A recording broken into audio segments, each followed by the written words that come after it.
Bonjour à tous les amis, j'espère que vous allez bien. Je ne sais pas si vous en souvenez, mais en mars dernier avec Hors Jeu, on avait tourné une série d'interviews à Madrid dans le cadre de l'ECA, avec notamment Olivier Létang, Thiago Scoro ou encore Mario Gomez. Mais on avait fait d'autres entretiens et malheureusement, on n'a pas eu le temps de tout publier, on n'a pas pu faire du montage, tout sortir. Et je trouvais que c'était un petit peu dommage de ne pas pouvoir vous montrer ces différents entretiens, même si c'est plusieurs mois après. Du coup, j'ai demandé à Webedia de pouvoir récupérer les rushs et j'ai obtenu l'accord de pouvoir vous montrer ça. Donc quelques interviews qui vont paraître au cours des prochaines semaines. Un grand merci à Roano de m'avoir donné son feu vert et puis aussi à Neri et Guérec qui m'avaient accompagné à l'époque. On commence donc avec Roger Schmidt, ancien entraîneur de Benfica, du PSV Eindhoven, de Salzbourg ou encore du Bayer Leverkusen. On a passé 20 minutes ensemble à retracer le fil de sa carrière de coach et aussi quelques beaux noms qu'il a pu avoir sous ses ordres, Heung-Min Son, Joao Neves ou encore Sadio Mané. Pour info, Roger Schmidt ne parle pas français, donc j'ai sous-titré tout ça en anglais. J'espère que vous allez passer un bon moment et que vous allez apprendre quelques petits trucs avec le coach allemand. Les amis, la suite de nos interviews, de nos échanges avec des acteurs du football, ici à Madrid, pour l'événement organisé par l'ECA, l'Association européenne des clubs. On les remercie encore une fois de nous accueillir pour leur Club Connect 2025 parce qu'on a pu assister à des conférences, échanger aussi avec des acteurs du football. On a à peu près tout fait. On a fait anciens joueurs, on a fait de la formation, on a fait du dirigeant, du président. Il nous manquait un rôle en particulier. J'ai le grand plaisir d'accueillir Roger Schmidt, entraîneur qui est passé par Salzbourg, Leverkusen, Benfica, le PSV Eindhoven. Roger, tout simplement, comment allez-vous? I'm very good, thank you. C'est vraiment un vrai plaisir de pouvoir discuter avec vous, de pouvoir connaître votre carrière. Vous avez entraîné pas mal de gros joueurs. On va revenir sur Heung-Min Son, Sadio Mané, Joao Neves qui est désormais au Paris Saint-Germain. Mais pour commencer, je voulais juste savoir quel était un petit peu le Roger Schmidt en tant que joueur. Actually, I was not a bad player. A little bit slow. I was not the fastest, but I think I was an offensive midfielder. So I like this position. Actually, I played my whole career on this position, not on the highest level. But I always loved to play football and I'm still happy to be part of football by being a coach. J'imagine que vous avez cette mentalité allemande du jeu vers l'offensif. Yeah, of course. I don't know if it is something for German Bundesliga, but of course I prefer an active style of football, proactive style of football with a lot of intensity because I believe this is the best way to be successful. Vous avez commencé à entraîner à Paderborn. Aviez-vous un modèle d'entraîneur, une influence particulière? To be honest, actually not really. So actually I don't want to become a coach. So actually I was an engineer and I also worked as an engineer, but a little bit by coincidence I became a coach in amateur football after my career as a football player. And then I tried myself out and at one point I felt also that I have some talent for this job, and then step by step I was growing from the amateur football a little bit higher then to professional football, and then like you said, first time in the professional league in Paderborn.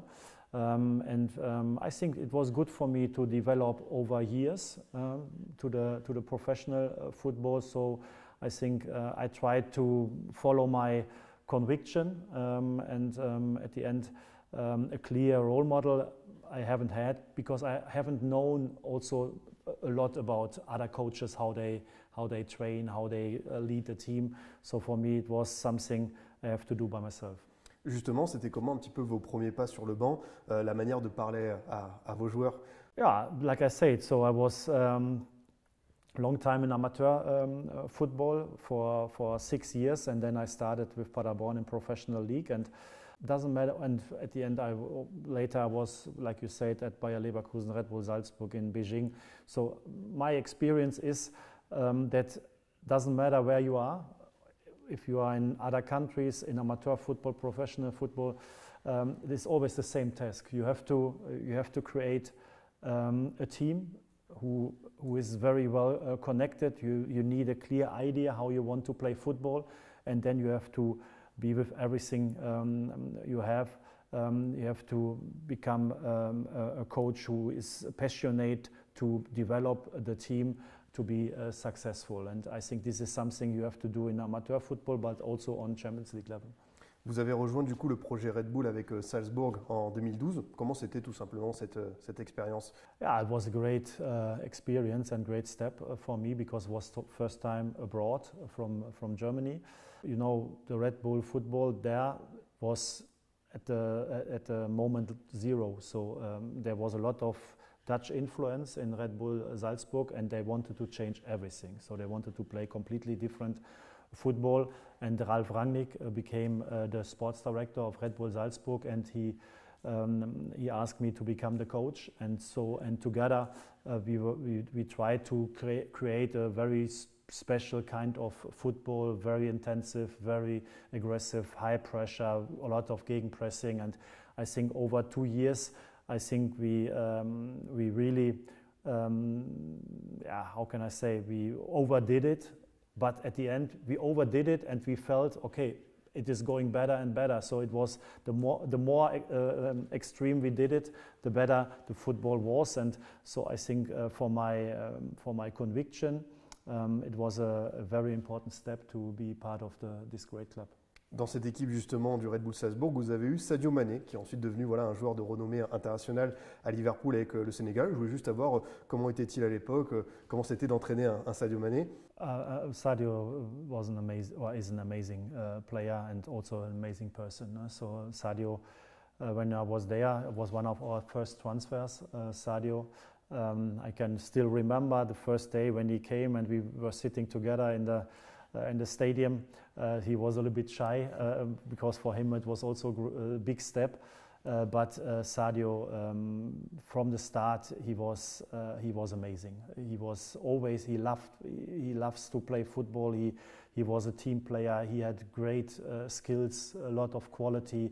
He was completely committed also to play very aggressive football, not only with the ball, also against the ball. He's an amazing gegenpressing player. And I think I really appreciate to work with him.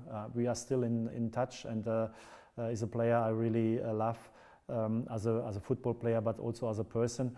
And I think for Sadio, it was the perfect step in his career to join Red Bull Salzburg, to get a different kind of player, and then of course then to Southampton and at the end to Liverpool. He showed that he is one of the best players in the world. Est-ce qu'à cette époque, vous étiez déjà dit, ok, c'est un joueur qui peut gagner avec des champions, qui a cette capacité d'aller au top du top? Yes? Yes, I was convinced that he will do it. I don't know if he become Champions League winner, but I was convinced he become an international top player. So that was very clear because of his quality as a player, but also because of his mentality and professionality. En 2014, par la suite, vous arrivez pour la première fois en Bundesliga à Leverkusen. Pourquoi ce projet vous motivait-il d'arriver au Bayern? It was, after Red Bull Salzburg, my feeling was we were on the top of our development with these players, and I got some opportunities, and at the end I decided to go to Bayer Leverkusen. Rudi Völler convinced me that time to become coach there, and of course Bayer Leverkusen is a great club, it's an amazing club. They played Champions League, so I could also make another step in my progress as a coach, and I always loved the challenges, and for me Bayer Leverkusen was a great opportunity, and it was also a great time. Comme Mané à Salzbourg, vous aviez lors de votre première saison un gros nom à Leverkusen avec Heung-Min Son. Je voulais savoir quelle relation vous aviez avec lui. Yeah, top. Sonny is similar to Sadio, so I was lucky as a coach. I got a lot of very good young players, and I could get a profit of them, and I hope they also developed in a good way so that they can became better players. Both Sadio and also Heung-Min Son, they have already a great career and one of the best offensive midfielder in Europe. J'imagine que c'est une question un peu cliché, mais est-ce simple pour un entraîneur de diriger un tel talent? Est-ce que vous n'avez pas beaucoup de consignes en fait à leur donner? No, it's not difficult because I think the players, they really like to play, and these players, when they have so much quality, it's easy to deal with them. Because they play. So sometimes it's difficult when players are very good, but maybe not good enough to be already starter for the first team. So then sometimes it's difficult, but these players, they were so good that they were already in young age key players for the team. And both, to be honest, they were also from their character, they were they was so happy, so glad to play football, and the only thing they were thinking about was playing football. So it was very easy to deal with them, and especially they liked also to play an aggressive style of football. They liked to play like we wanted to play, so it was very easy. Ensuite, vous avez entraîné en Chine, au Beijing Guoan. Comment c'était cette expérience sur place, le fait de partir très très loin par rapport à l'Europe? A great experience, because it was completely different, because different culture. So Asia and Europe, there's a big difference. So the challenge was nevertheless to build a team there and to be successful. And so and I think even I could not speak to the players because it was impossible for me to learn Chinese. But everything was with a translator. But nevertheless, I think at the end we had a very good connection in the team, a good relationship also to the players. We won a title there, and I think it's something I don't want to miss. It was a difficult decision to go there, because I haven't known at that time a lot about the Chinese football, but at the end I'm very happy that I made this decision. Et justement, pensez-vous qu'un jour la Chine réussira à se développer pour avoir une équipe nationale compétitive? C'est la question qu'on se pose toujours un petit peu. Yeah, difficult question. You know, when I was there, they tried to develop the Chinese football by bringing very good players to China, bringing coaches with experience to China, and the idea behind was to develop the Chinese players. And I think they stopped with this approach. So the Chinese football regarding the financial budget is completely different now. So the big stars will not go to China anymore. They go to Saudi Arabia. The coaches as well. So now they try something else. And I think also for the Chinese football it would be important to spend more energy and power into the youth football and development. I think they have to create more young players, more young kids who love to play football. There are 1.5 billion people, so I think there have to be some good players in this country. So I think the more players play football, I think the higher is the probability that one day they become a team who is also able to play in the World Cup. Vous avez entraîné dans plusieurs championnats étrangers. On a évoqué l'Allemagne, l'Autriche, la Chine. On va revenir après sur les expériences aux Pays-Bas et au Portugal. Moi, je voulais savoir comment est-ce qu'on s'adapte aussi vite à un pays, à un autre championnat. It was always something. It was more or less automatism. I went there. The people convinced me to become their coach, and then I went there, and from the start I tried to be part of the club, part of the city, part of the country, and my vision was always to get to know the football from different perspectives, in different cultures, in different countries, to know a lot about the different leagues. And so that's why I went abroad, and I always appreciate to work there. And also in Netherlands, so it was difficult because it was Corona, so it was a very special time. But nevertheless, I got a very good impression of Netherlands, and of course, to live in Lisbon I think is one of the best spots in the world to live there. And when you can work for Benfica in this country, I think it's the best you can do. Ça, c'est sûr que le Portugal, on vit bien là-bas. Après cette expérience en Chine, vous avez passé 2 ans au PSV Eindhoven. Que retenez-vous de ces 2 années aux Pays-Bas? Il y avait une très belle équipe avec Götze, Dumfries, Gakpo. Comment est-ce qu'on ressort de cette expérience néerlandaise? Yeah, was a special time. At the end, we had more matches without fans than with fans, because it was during the Corona period. When I signed my contract at PSV, I think it was in March. 1 day later, there was the lockdown. So, and then we started the season in summer and no fans in the stadium. So it was a very special time. But at the end, we had some matches with fans, and especially we played the cup match in the Feyenoord, the Kuip Stadium in Rotterdam against Ajax, and we won. And I think it was a good reward for all the time without fans in the stadium. I got a very good impression of the family of PSV Eindhoven. Is a great club with fantastic supporters, and I appreciate I have been part of that, and I'm very happy that we were able to win a prize there. Et enfin, on vient à votre dernière expérience au Portugal, au Benfica. Vous remportez dès votre première saison le titre de championnat. Qu'avez-vous ressenti à ce moment-là? On connaît la ferveur de ce club.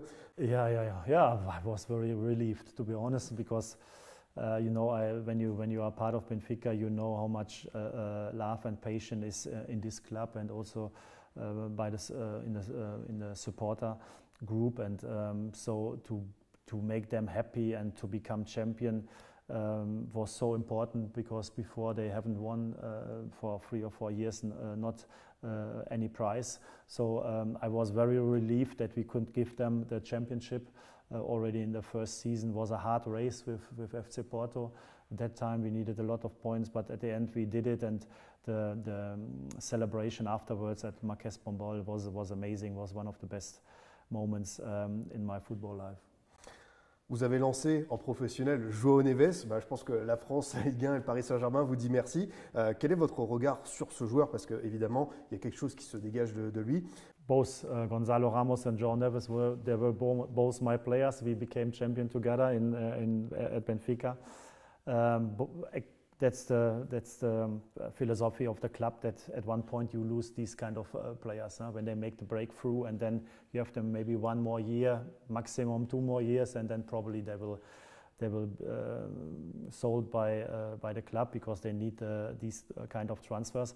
But nevertheless, these 2 young players, they really impressed me a lot, because not only because of their quality, also how much they love the club. So this is very special at Benfica. So I was already in a lot of clubs and also abroad. But what you feel at Benfica is that the young players who are growing in the youth department, their goal is to play for Benfica. They love the club so much, and that's how also what you see then on the pitch. And both are very good example. Gonzalo Ramos, he gave everything for Benfica before he left to Paris, and the same is with Joao Neves. I tried to keep him 1 more year, but it was impossible. So I think he did this step, and he's showing right now, week by week, that he is already ready to play also abroad in an international top club. And at the moment, Paris anyway is doing very well. Mais justement, je voulais revenir sur Joao Neves. Qu'est-ce qui a fait qu'en tant que coach de Benfica, avec toute la pression, le fait de participer à une Coupe d'Europe, vous avez dit Joao Neves, j'ai envie de le lancer en équipe première? Yeah, of course. You know, sometimes in situation in football, when there's a lot of pressure, it's good to count on the young players, because the young players, you know, they don't care. They only want to play football. Huh? And like I said before, so when these players they are ready to play, and they love the club so much, they love the supporters, their family are all Benfiquistas, so and when they start playing, then of course they play with so much enthusiasm, with so much positivity, without any pressure. And then sometimes it's good to give them also the opportunity to show if they are ready or not. And we did it with Joao, and from the start, from the first minutes, you saw a player on the pitch who has a lot of confidence, who has a lot of quality, who has not any kind of doubts about what he has to do on the pitch. And so then he became already in the first season, he became at the end of the season a very important player, and he was also important for us to become champion. Vous avez aussi participé à plusieurs campagnes européennes avec le Benfica. Il y a eu des déceptions, des éliminations contre Liverpool, l'Inter et Marseille l'an passé. Où est-ce que vous avez peut-être le plus de regrets? You know, when you lose in penalty shooting, it's always hard to lose games like that when we were in Marseille, because I think we had a team, we could also maybe win the title in the Europa League, but at the end we have to accept. But to be honest, regret in football you have to accept, because you never get the guarantee to win games, and if you play on this level, sometimes details are decisive, and in these matches the opponent were a little bit more lucky. Nevertheless, we played, I think, good football. We tried everything, and then afterwards, when you lose, you have to accept. Pour terminer, Roger Schmidt, j'ai envie de vous poser cette question. Est-ce que vous pourriez être intéressé d'entraîner un jour en Ligue 1, de venir en France? Everything is possible. You know, I think at the moment I like to have some rest because I was 20 years in a row now as a coach. And I think my feeling is I have to give also something back to my family, to spend time with them. And I will see how long this phase will be. And then, of course, everything is possible. Bien voilà, c'est sur ces belles paroles qu'on va se quitter. Un grand merci à Roger Schmidt qui nous a fait le plaisir d'être en interview avec nous. Merci beaucoup, Roger Schmidt. Vous m'avez dit, vous parlez quelques mots français à l'école, c'est ça? Some français. Au revoir. En tout cas, c'était un plaisir d'avoir un entraîneur renommé qui a fait pas mal de compétitions européennes, qui a pas mal voyagé. J'espère que cet entretien vous a plu. Et puis moi, je vous dis à très vite les amis pour d'autres aventures, d'autres contenus foot. Salut!